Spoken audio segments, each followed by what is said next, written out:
शांति। आज सुनते हैं 19 जुलाई 72 के अव्यक्त महावाक्य।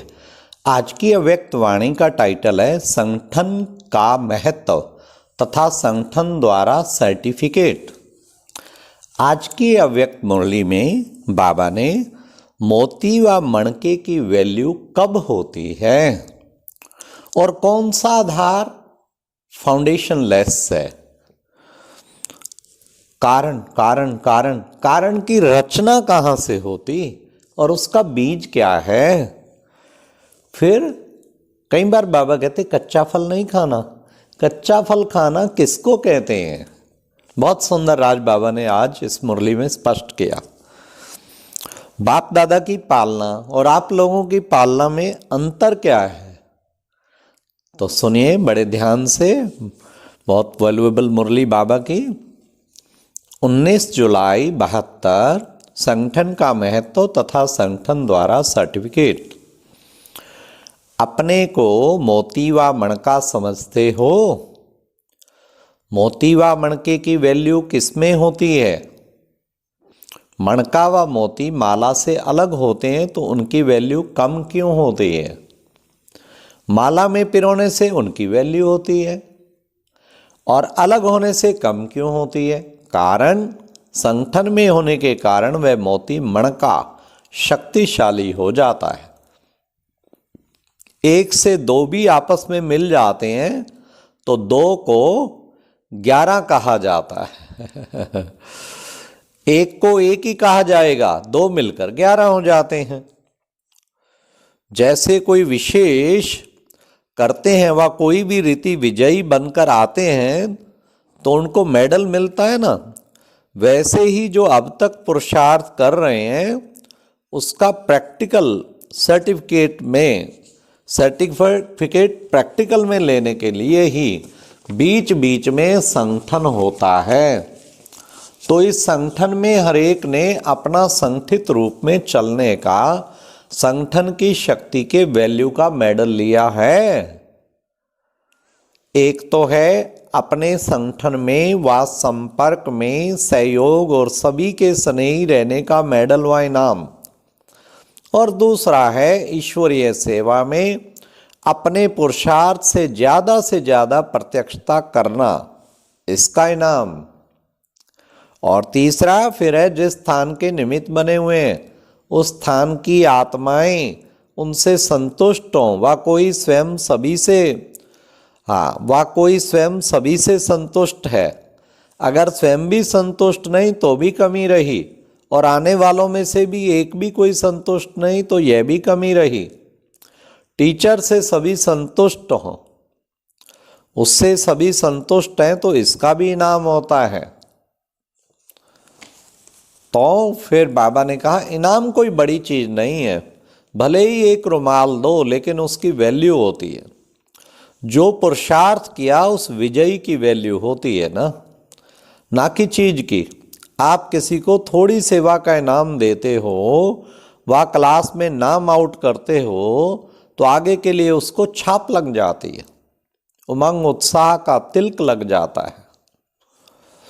1-2 की विशेषता का भी 1-2 का परिचय होना चाहिए, कमियों का नहीं। आप लोग आपस में जब संगठन करते हो तो 1-2 तरफ के समाचार किस लिए सुनाते हो। हर एक में जो विशेषता है वो अपने में लाने के लिए। हर एक को बाप दादा की नॉलेज द्वारा कोई विशेष गुण प्राप्त होता है, अपना नहीं। मेरा गुण नहीं है, नॉलेज द्वारा प्राप्त हुआ, इसमें अभिमान नहीं आएगा। बाबा ने कहा अभिमान तो आना ही नहीं चाहिए। हाँ, पहले आप लोगों का यह नियम चलता था कि अपने वर्तमान समय का सूक्ष्म पुरुषार्थ क्या है इसका वर्णन करते थे। ऊपर की बात नहीं, लेकिन सूक्ष्म कमजोरियों पर किस पुरुषार्थ से विजय पा रहे हैं वो 1-2 में वर्णन करते थे। इससे 1-2 का परिचय होने के कारण जिसमें जो विशेषता है उसका वर्णन होने से ऑटोमेटिकली उसकी कमजोरी तरफ अटेंशन कम हो जाएगा। विशेषता तरफ ही अटेंशन जाएगा। पहले आपस में ऐसे सूक्ष्म रूरवान करते थे, इससे लाभ बहुत होता है। एक दो के वर्तमान समय के पुरुषार्थ की विशेषता ही आपस में वर्णन करो तो भी अच्छा वातावरण रहेगा। ऐसे हो नहीं सकता जो कोई समझे मेरे में कोई विशेषता नहीं है। इससे सिद्ध है वो अपने आप को जानते ही नहीं है। वाह, बाबा को कितना विश्वास है आप में और आपको अपने में विश्वास नहीं है। बाबा कहते हैं इसका मतलब जानते ही नहीं, जो कहता है मेरे में कोई विशेषता नहीं है। दृष्टि और वृत्ति ऐसी नेचुरल हो जानी चाहिए जैसे आप लोग दूसरों को मिसाल देते हो कि जैसे हंस होते हैं तो उनकी दृष्टि किस में जाएगी? कंकड़ों को देखते हुए भी वे मोती को देखता है। इसी प्रकार नेचुरल दृष्टि वृत्ति ऐसी होनी चाहिए कि किसी की कमजोरी व कोई भी बात सुनते देखते वह अंदर न जानी चाहिए। और ही जिस समय कोई की भी कमजोरी सुनते व देखते हो तो समझना चाहिए यह कमजोरी इनकी नहीं मेरी है। ये है सच्चा प्यार हर आत्मा से, क्योंकि हम सभी एक ही बाप के, एक ही परिवार के, एक ही माला के मणके हैं। जब अपनी कमजोरी प्रसिद्ध नहीं करना चाहते हो तो दूसरों की कमजोरी भी क्यों वर्णन करते हो? फलाने ने साथ नहीं दिया, वह यह बात नहीं की, इसलिए सर्विस की वृद्धि नहीं होती, वह मेरे पुरुषार्थ में फलानी बात, फलानी आत्मा विघ्न रूप है। यह तो अपनी ही बुद्धि द्वारा कोई आधार बनाकर उस पर ठहरने की कोशिश करते हो, लेकिन वह आधार फाउंडेशन लेस है, इसलिए वह ठहरता नहीं है। थोड़े समय बाद वही आधार नुकसानकारक बन जाता है। इसलिए होली हंस होना, तो होली हंसों की चाल कौन सी होती है? हर एक की विशेषता को ग्रहण करना और कमजोरियों को मिटाने का प्रयत्न करना, यह है होली हंसों की चाल। वर्तमान समय के पुरुषार्थ में कारण शब्द समाप्त हो जाना चाहिए। कारण, ये कारण, ये कारण, कारण क्या चीज है? अभी तो आगे बढ़ते जा रहे हो ना। जब सृष्टि के परिवर्तन, प्रकृति की परिवर्तन की जिम्मेवारी उठाने की हिम्मत रखने वाले हो, चैलेंज करने वाले हो, तो कारण फिर क्या चीज है? आपके दृढ़ संकल्प के सामने फिर कारण क्या चीज है? कारण की रचना कहाँ से होती है? कारण का बीज क्या होता है? किस न किस प्रकार से, चाहे मनसा, चाहे वाचा, चाहे संपर्क व संबंध में आने की कमजोरी होती है। इस कमजोरी से ही कारण पैदा होता है।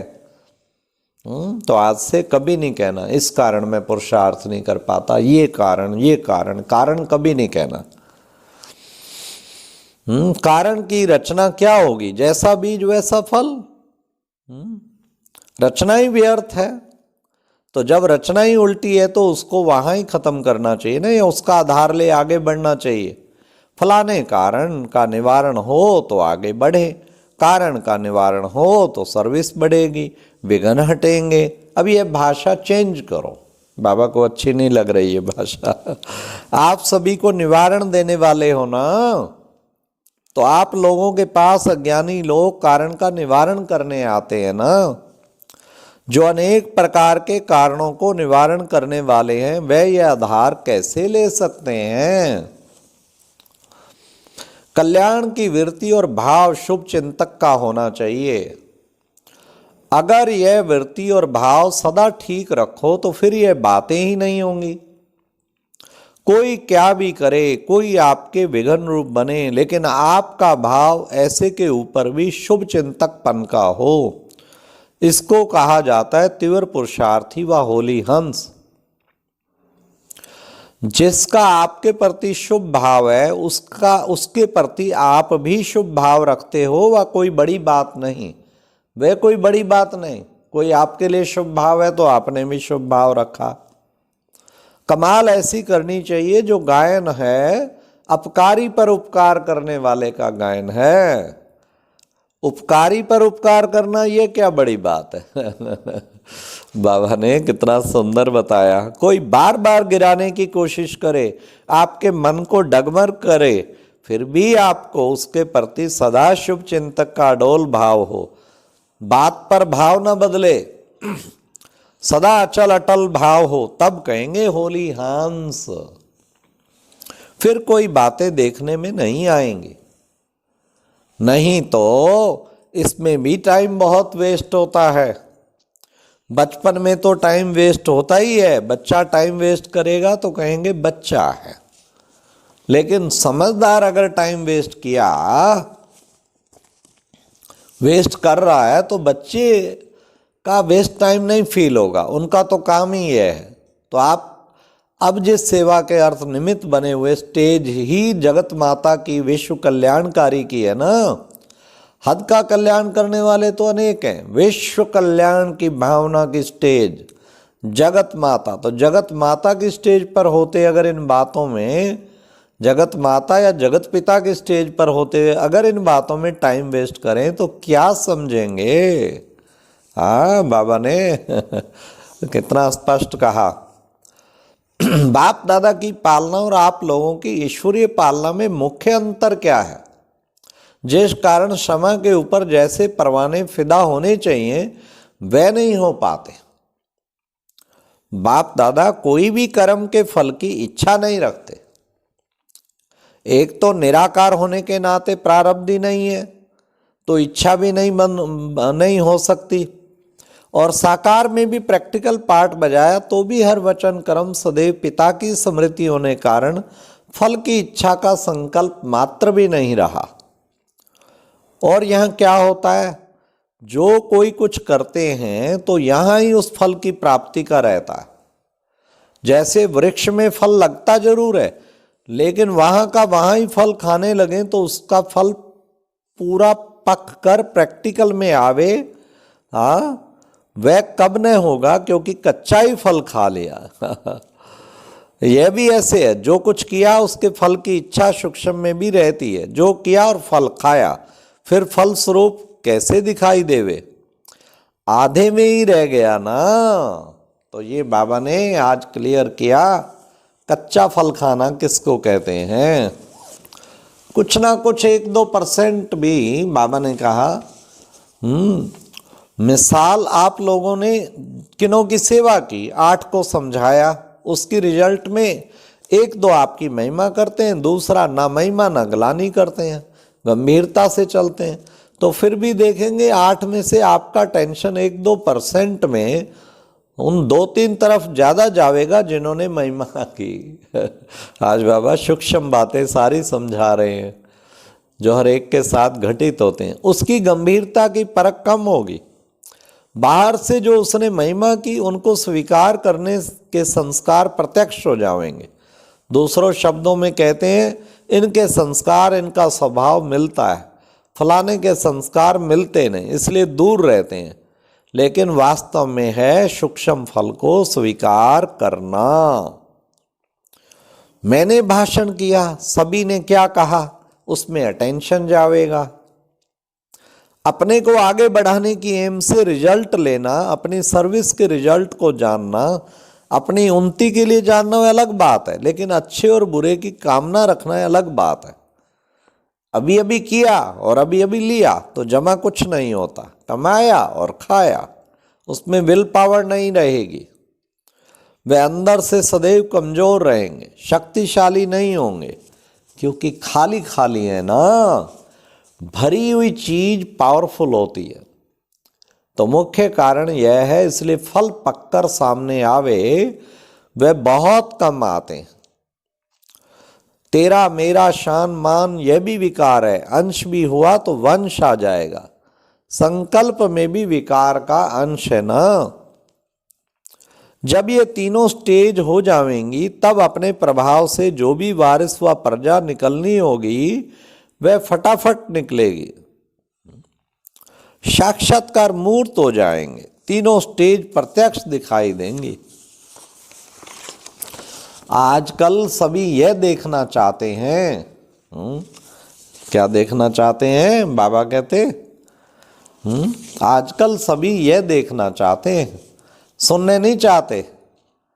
द्वापर से लेकर सुनते आए हो ना, बहुत सुन सुनकर थक जाते हैं, तो मेजॉरिटी थके हुए हैं। भक्ति मार्ग में भी सुना और आजकल के नेता भी बहुत सुनाते हैं, तो सुन सुनकर थक गए, अब देखना चाहते हैं। जैसे कहते हो एक आंख में मुक्ति और एक में जीवन मुक्ति। तो अनेक स्थान सेंटर होते हुए भी सभी एक हों, सभी बेहद बुद्धि वाले हों, बेहद के मालिक और फिर बालक। सिर्फ मालिक नहीं बनना, बालक सो मालिक, मालिक सो बालक। एक दो को हर राय को रिगार्ड देना है, चाहे छोटा है व बड़ा है, चाहे आने वाला स्टूडेंट है, चाहे रहने वाला साथ है, हर एक की राय को रिगार्ड जरूर देना चाहिए। कोई की राय को ठुकराना गोया अपने आप को ठुकराना है। पहले तो जरूर रिगार्ड देना चाहिए, फिर भले कोई समझा नहीं दो, वह दूसरी बात है। पहले से ही कट ना करना चाहिए, ये रॉन्ग है, ये हो नहीं सकता, ये उसकी राय का डिसरिगार्ड करते हो, इससे फिर उनमें भी डिसरिगार्ड का बीज पड़ता है। जैसे माँ बाप घर में होते हैं तो नेचुरल बच्चों में वह संस्कार होते हैं माँ बाप को कॉपी करने के। माँ बाप कोई बच्चों को सिखलाते नहीं है, यह भी अलौकिक जन्म के बच्चे हैं, बड़े माँ बाप के समान होते हैं। इसलिए आज आपने उनकी राय का डिसरिगार्ड किया, कल आपको वह डिसरिगार्ड देगा, तो बीज किसने डाला? जो निमित्त है। चूहा पहले फूंक देकर फिर काटता है, तो व्यर्थ को कट भी करना हो तो पहले उनको रिगाड़ दो, फिर उसको कट करना। नहीं तो लेकिन समझेंगे हमको श्रीमत मिले, कट करना नहीं, लेकिन समझेंगे हमको श्रीमत मिले, रिगार्ड दे आगे बढ़ाने में खुश हो जाएंगे। किसको खुश कर फिर कोई काम भी निकालना सहज होता है। एक दो की बात को कब कट नहीं करना चाहिए। हाँ क्यों नहीं, बहुत अच्छा है, यह शब्द भी रिगार्ड देंगे। पहले ना की तो नास्तिक हो जाएंगे, पहले सदैव हाँ करो। चीज भले कैसी भी हो, लेकिन उसके डिब्बी अच्छी होती है तो लोग प्रभावित होते हैं।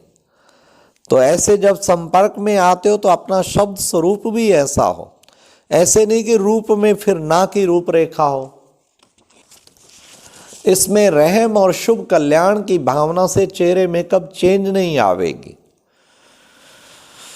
अच्छा, ओम शांति। आज की मुरली कितनी अच्छी, प्यारे बाबा की। सबको रिगार्ड देना है, किसी की बात को कट नहीं करना।